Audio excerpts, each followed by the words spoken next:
Good afternoon, my fellow classmates and instructor for MN662. My name is Kim Grady, and I am so happy to be on this portion of this journey to become a psychiatric mental health nurse practitioner.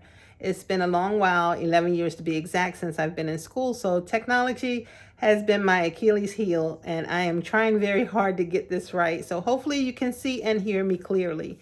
I am currently working as a nurse consultant for the school-based health centers in the state of Maryland, Maryland Department of Health to be exact. I've been there for about 7 months, and prior to that, I worked with COVID and the CDC and Johns Hopkins as a COVID educator. Right now, I'm trying to decide where exactly I think I will be best suited in the mental health field for as a nurse practitioner.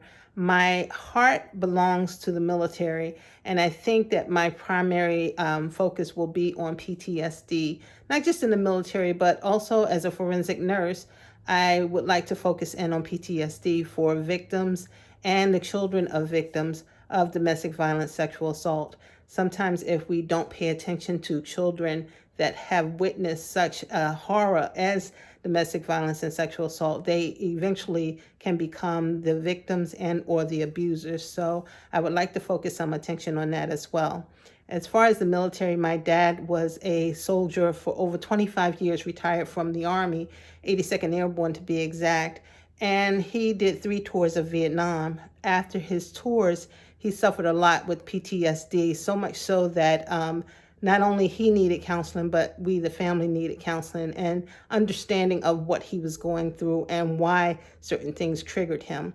Currently, my brother-in-law has done 4 tours of Iraq, and he has triggers of loud noises. So he is getting counseling, as well as my sister and the children, just to make sure that none of this affects their relationship and or has a negative effect of his just daily living.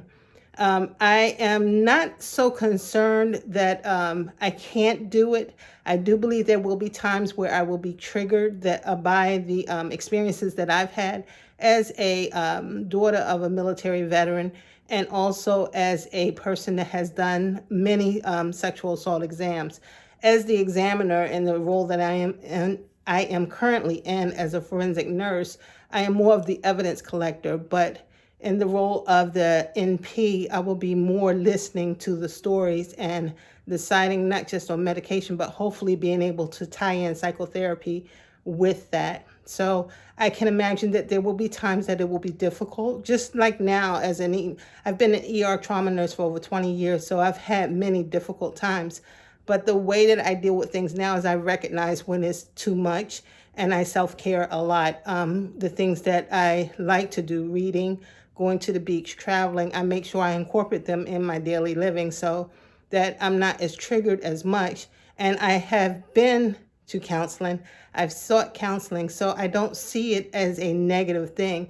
It's been very positive for me. I've had very positive experiences, so I don't mind using that as a tool in my tool belt to help myself. Self-care is just as important as taking care of others. Self-care is not selfish. So I look forward to our journey together. I hope everyone gets started on a good foot, and I hope we end all in good places. Take care and talk to you soon.